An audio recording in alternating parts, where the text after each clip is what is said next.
And I think we're talking about how do you win the AI assistance game. Yeah. What's up? So, okay, I think the way you win is you have to build a really good UI UX that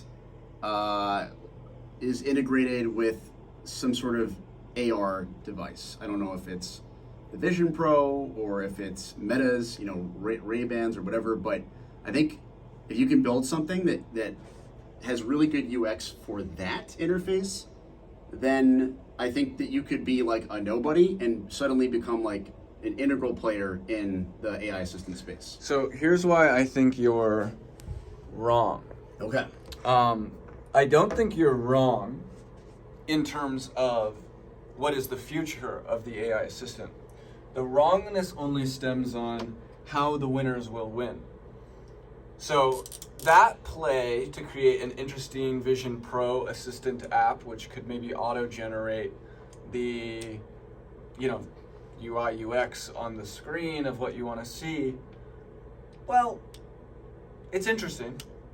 You might raise capital from that, but there's not a lot of users for that.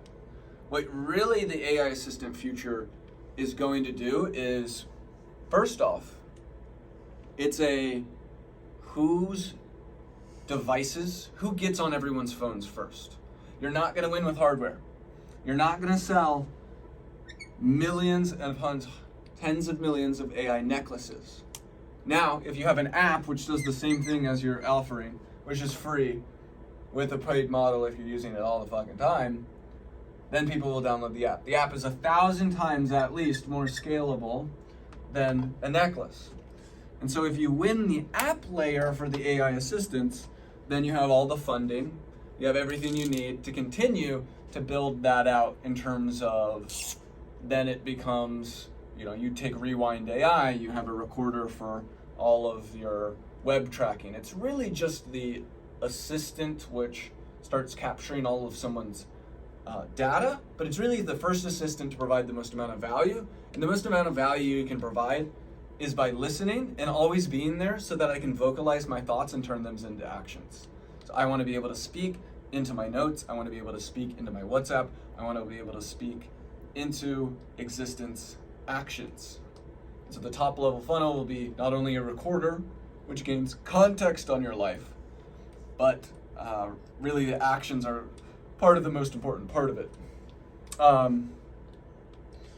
So kind of the mimetic effect, which I see happening next, is people download things when one person uses them and another person goes, wow, right? That's one of the biggest ways that something starts taking off. It's like someone else uses it and you go, oh, I want to use that because that was cool and that was convenient and helpful for them. And so what we're doing is, as you noticed, the phone in pocket is decent enough to record. And I'd say it was good to meet you, James. What's your number? 203-803-3612. Awesome. Hey, Ova, send James a message with a short summary of what we just talked about. So that's not built yet, but that's like ripe next step. So 203-803. It didn't grab it all. So there's some fine tuning to do there. It did get 203. Yeah, pretty close. 3612. Yeah. 361. It's just missing the 2. So Pretty close, sad. I am. And it does have your name, James, and it did get me saying, hey, Ova, send the summary. Yeah. So it looks like it needs a little bit of an extension on pause length, because right now we're trying to transcribe each chunk as quick as possible, but sometimes when we're locking a chunk off, we probably missed a little bit of that audio script for the 2. Yeah. And so the 2 got lost. And so that's just error correct in terms of how we're feeding the chunks of audio. Probably we should overfeed. But basically, once it's that good, that when you meet someone and you can simply verbalize, and then your contact's added, The messaging, I'm unsure if you can fully automate iMessage. I know Okay. that you can do WhatsApp. So I think once you're there, I think that's a mimetic effect. Okay. I think people are then going to go, oh, what app are you using? Like, that's awesome. Yep. Right. And I think you might start getting a wow factor. And this person downloads. And I think that then you just start getting super users who, I'm now like, the main things I want is it for WhatsApp messages, Jira, Notion, right? Okay. I want to be able to just speak things into existence. Okay. So Cool. that's how I think the personal AI assistant game is going to be won. That's Okay. what Jacob's acquiring is really this plan and vision. Okay. And then the phase 2 is also social network. It'll auto recommend you should talk to this person.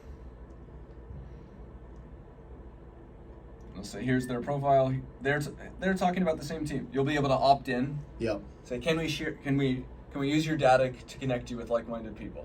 Yep. If I say yes, okay, it'll start saying, hey, you guys are both talking about this. I think you guys would love to connect. Mm-hmm. Cool. What's holding you back from making this app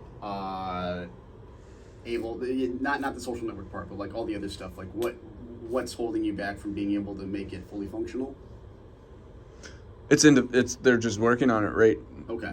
as we each So day. it just needs to be like a little bit better at capturing all the audio correctly? I'm gonna send this to them. Okay. Got it. Okay. Cool. Yeah, I think that makes. And what would you say are the main use cases for it? One is memory recall. Okay. In any meetings, conversations, it's like Otter. Yep. Now that you have that tied into an assistant, then the ability to speak like a better version of Siri. Yeah.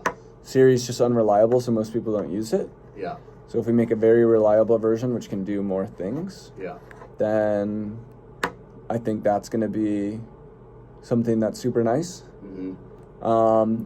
Fact checking during conversations is something that no one else has done, which we're going to add. Yep. Meaning if someone says something, Yep. we're always just going to be checking, is this true? Is this a claim to be a fact? Is it true? If no, OVA will speak up. So your phone will ping you. And it'll say, so it comes up as notifications. Yep. Certainly that wow factor is crucial for virality. If people see something impressive and useful, they're more likely to ask about it and want it for themselves. So we actually have a guy, and Steve, who should be here in an hour, is talking to this guy right now in Berkeley. But we have a guy who's in our residency batch currently. His name's Sully, super smart guy. I'm probably not going to explain what he's doing with 100% accuracy, but basically he's building he wants to build a local GPT-4, and he's the use case is transcribing meeting notes for business calls, and maybe some follow-up items as well. So yeah, definitely some overlap with what you're doing. But I don't know, could be good to talk to. And yeah, Steve is talking to him right now, so I'm curious with Steve talking to him, who's Steve is pretty technical, so he'll be able to understand what he's doing in a lot of detail. Well, that's for just privacy reasons, I am assuming, that you're doing a local LLM. Yeah. So, but anyway, I don't know. I'm curious to see. There's enterprise capture there. What he thinks. Definitely, to do local hosted. I'm just looking at the big. For the most part, people are just want the best useful tech. What model are you using? 4 Okay. Turbo. Oh yeah. Anyways, team, there are people working on similar things and the same things, and lots of them, but no one I have ever met is as hungry to the direct point of how this thing just instantly becomes really useful. A product that organically sells itself And it's clear to me that as we kill any of these unreliable functions, that if we always capture correctly the phone numbers, and we have the contact ad, and whenever I ask stuff to go into my notes, it goes there.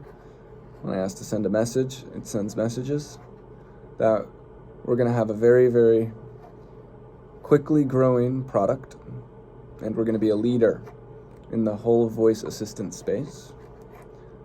I think all the different ideas that we have are really then going to compound and keep the scale of this going, and can't be more excited. Sounds good.